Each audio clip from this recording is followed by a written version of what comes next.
Doctor साहब, आज बिलावल भुट्टो जरदारी साहब ने नून लीग को एक बार फिर तनकीद का निशाना बनाया और कहा है कि ये खुद लाहौर से भी इलेक्शन नहीं जीत सकते, क्या कहेंगे?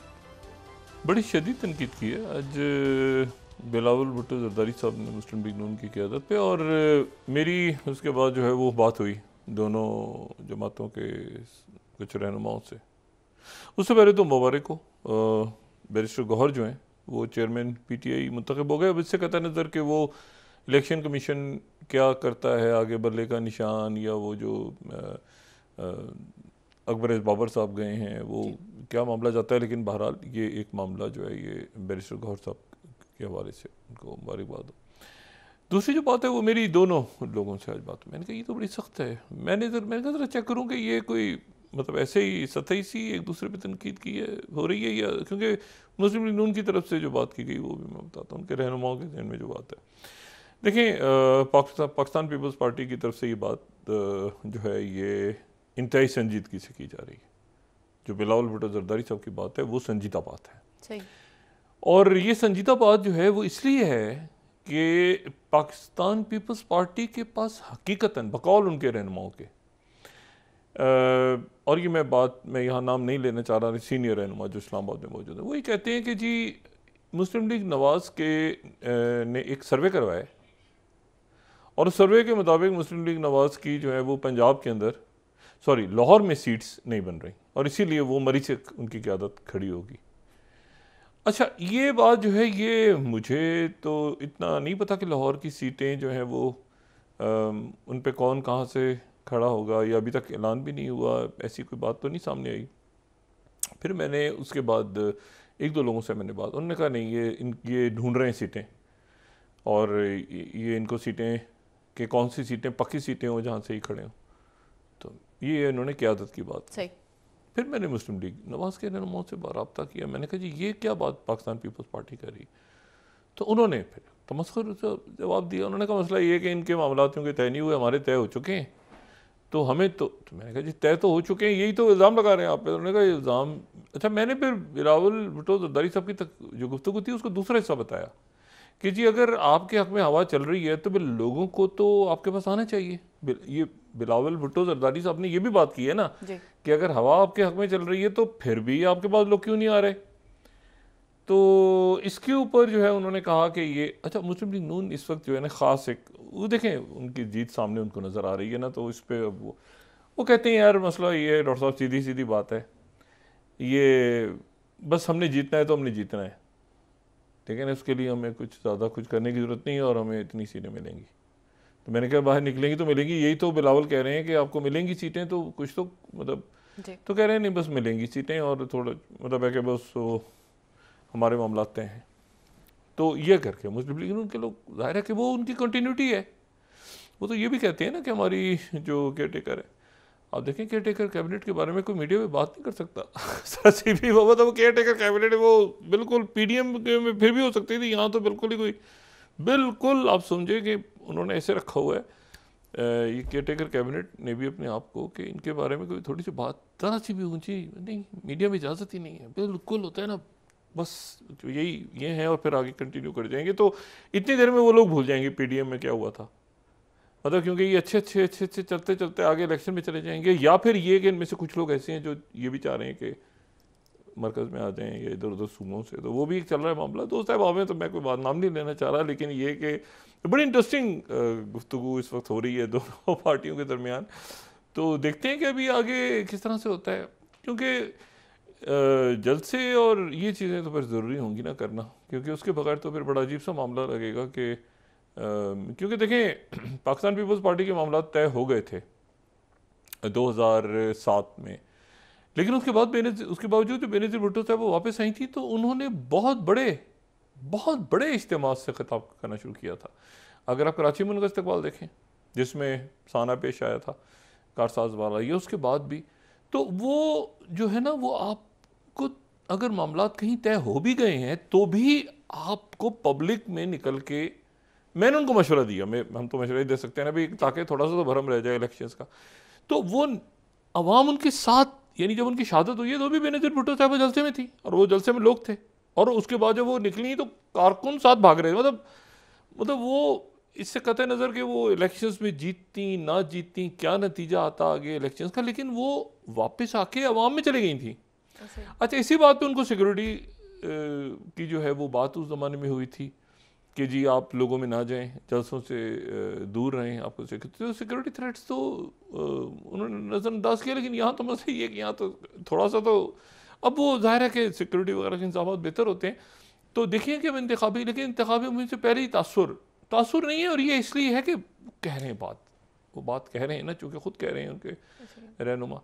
तो हम तो पेशगी मुबारकबाद भी दे चुके हैं, हम तो मतलब मिठाई विठाई भी खा चुके हैं एक दो लोगों से, वजन के वो तो वजीर बन के बैठे। पहले हमने कहा भाई पहले मुबारकबाद देते हैं, बाद में पता नहीं पहचानते हो कि नहीं पहचानते। तो मुस्लिम लीग की 12 हुकूमत आ रही है, पास करो, क्या कहते हैं, पास करो या बर्दाश्त करो वाली बात है। ये पीपल्स पार्टी जो है ना, उनको चाहिए कि वो अब इसको बर्दाश्त करें। और ये है कि लेकिन अब सवाल है कि ये कैसे होगा, कैसे अब ये चमत्कार देखना है, ये कैसे होगा बगैर किसी काबिज के। लेकिन वो उन्होंने कहा ना कि बाहर से आके जब अदालतों से हो सकता है, तो ये वो ज़ाहिर है बात कर रहे हैं। लेकिन ये कि ठीक है, अब उनके मामला अगर तय हो गए हैं तो हो गए हैं। सही, पीपल्स पार्टी के नहीं हुए तो नहीं हुए, उनके तय हो गए और बड़े सॉलिड तय हुए, बड़े पक्के। अब ये देखना है सिर्फ सादा अक्सरियत या तो 2/3 अक्सरियत, और इसके ऊपर तो वो कह भी रहे ना कि नोटिफिकेशन सीधा कर दें, इलेक्शन की क्या ज़रूरत है, इस तरह की बातें भी हो रही हैं। लेकिन ये कि मतलब मेरा ख्याल है कि कंटिन्यूटी होगी ना, ये पहले पीडीएम फिर निगरान हुकूमत फिर आगे, तो एक कंटिन्यूटी वाली बात भी वो कर रहे हैं। मुस्लिम लीग नून कह रही है कि जी कंटिन्यूटी बड़ी ज़रूरी है। तो अच्छा जी, देखते हैं क्या होता है आने वाले दिनों में। ये उनके नुक्ता नज़र है, वो मैंने भी बयान कर दिया। अच्छा, अब इसमें दूसरी जो बात है वो ये है कि लेकिन आसपास कुछ ऐसा हो रहा है, फिर मैं वो बात कह रहा हूँ कि वो आसपास कुछ खत्ते में ऐसा हो रहा है, दुनिया में ऐसा हो रहा है जो बहुत सारे मामलात को उलट पुलट कर रहा है। और उसमें एक बात तो ये हुई है कि जो ये कल सुबह से जो गज़ा पे, ये गज़ा को बिल्कुल इस वक्त मेरा ख्याल है कि सामने रखना चाहिए, क्योंकि गज़ा में जो वहशियाना कार्रवाइयाँ हो रही हैं उससे बहुत कुछ आगे बढ़ के निकलेगा वहाँ से, खित्ते में भी और आलमी सतह पे भी, मेरा अपना अंदाज़ा है। वहाँ पर जो है वो कोई 200 से ज़्यादा शहादतें हो चुकी हैं। और वहाँ से जो सबसे आज एक अजब बात हुई है वो ये हुई है कि कतर, देखें कतर जो है वो एक हमारा बरादर मुल्क है, एक वैसे भी उसकी एक स्ट्रेटजिक हैसियत इम्पोर्टेंस रही है। ये जब तालिबान के साथ मुज़ाकरात हो रहे थे, वो मुज़ाकरात नाकाम हो गए थे अल्टीमेटली, तो तालिबान ने आके फिर वहाँ पे अफ़गानिस्तान में, ज़ाहिर है कि मुज़ाकरात के थ्रू तो नहीं हुआ था वहाँ, जो भी एंड गेम था। लेकिन ये कतर ने जो है इस तमाम अरसे में अपने जो है वो ताल्लुकात रखे अमेरिका और तालिबान और पाकिस्तान और चाइना और रशिया, एक कई मरलों में उन्होंने इंडिया को भी दावत दी। तो कतर जो है वो अफ़गानिस्तान का जो मामला था जब यहाँ पे गंभीर, तो कतर ने बड़ा अहम रोल प्ले किया था।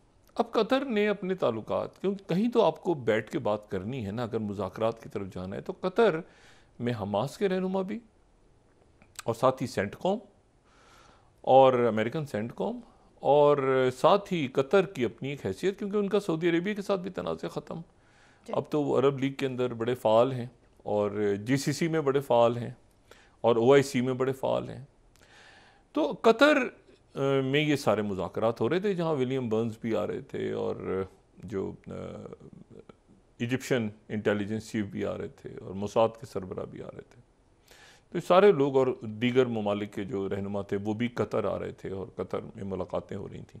पाकिस्तान से भी मौलाना फजलुर रहमान साहब गए, सिराजुल हक साहब गए, बाकी लोग गए, कतर में जाके मुलाकात हुई, तो दुनिया भर से हो रहा था।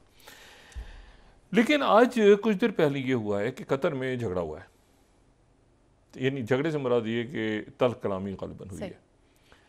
और तल्ख कलामी जो है वो हुई है मुख्तलिफ इंटेलिजेंस नुमाइंदों के दरमियान भी ग़ालिबन और मुख्तलिफ सफारतकारों के दरमियान भी। और उसकी वजह यह है कि कतर जो है वो देखें, सेक्रेटरी ब्लिंकन जो है वो कल जब ये जंगबंदी ख़त्म होने से कुछ देर पहले वो तल अवीव से वो कुछ देर बाद तल अवीव से फ्लाई करके वो दुबई आ गए थे। दुबई में ज़ाहिर है कि बहुत इंपॉर्टेंट वो COP28 चल रही है। और साथ ही फिर ये था कि कतर में मुज़ाकरात दोबारा से शुरू होने की सुबह इतला आई थी कि जी वहाँ पे मोसाद की टीम पहुँच गई है और मोसाद के चीफ भी पहुँचे हुए हैं और मोसाद के लोग भी बात कर रहे हैं। लेकिन इससे पहले हमने देखा था कि कल नेतन्याहू जो हैं उन्होंने दो बातें की थी। उन्होंने एक बात तो ये की थी कि मैं इसको अब इनको ख़त्म करूँगा, यानी हमास को मुकम्मल तौर पे ख़त्म करूँगा, और जंगबंदी उन्होंने ख़त्म कर दी थी।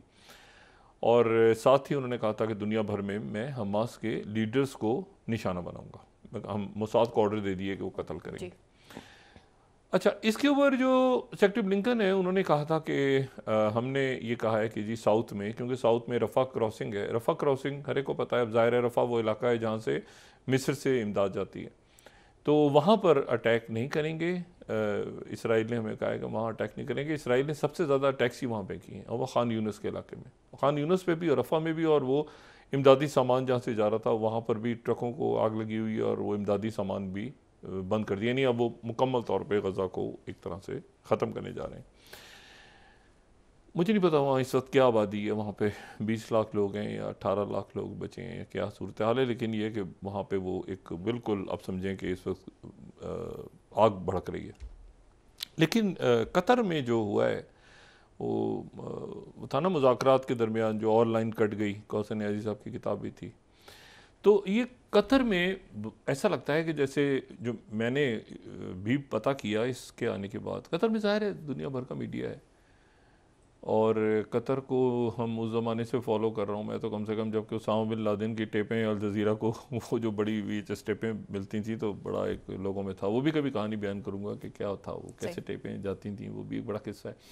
बहरहाल तो वो कतर में ये हुआ कि ये सारे मौजूद थे और अचानक वहाँ पे पहले तो ये बात आई कि जी कतर में मुज़ाकरात शुरू हो गए और दोबारा इसके ऊपर कि इसको जंगबंदी के तरफ मामला जाना चाहिए, और उसमें अमेरिकन भी मौजूद हैं, उसमें बाकी लोग भी मौजूद हैं। और उसमें फिर ये भी हुआ कि जी एक ये पेशकश भी की है जो इसराइल की तरफ से कि एक बफ़र ज़ोन बना दिया जाए। बफ़र ज़ोन यानी वो गज़ा में तो इलाके, गज़ा में तो है ही, ज़मीन ही नहीं है, तो वो गज़ा की तरफ एक बफ़र ज़ोन बना के और वहाँ पर कोई जो है वो डीमिलिटराइज़ कर दिया जाए। ऐसे ही वो तो मतलब उस संजीदा बात नहीं थी। लेकिन कतर की तरफ से और बाकी ममालिक की तरफ से और ग़ालिबन अमेरिका की तरफ से बात की गई कि आप ये जो बात की है आपने कि दुनिया भर में निशाना बनाएंगे, दुनिया भर में जो हम कत्ल करेंगे हमास के रहनुमाओं को, तो हमास के रहनुमा तो यहाँ कतर में बैठे हैं, तो कतर की तरफ से भी बात हुई। अभी तक तो ये था ना कि वो COP28 ख़राब ना हो, जो कि दुबई में हो रही है, तो सारे लोग वहाँ आए। तो वहाँ इसराइल के वज़ीर सदर आए हुए थे, उन्होंने खिताब नहीं किया, वो खिताब के बगैर चले गए।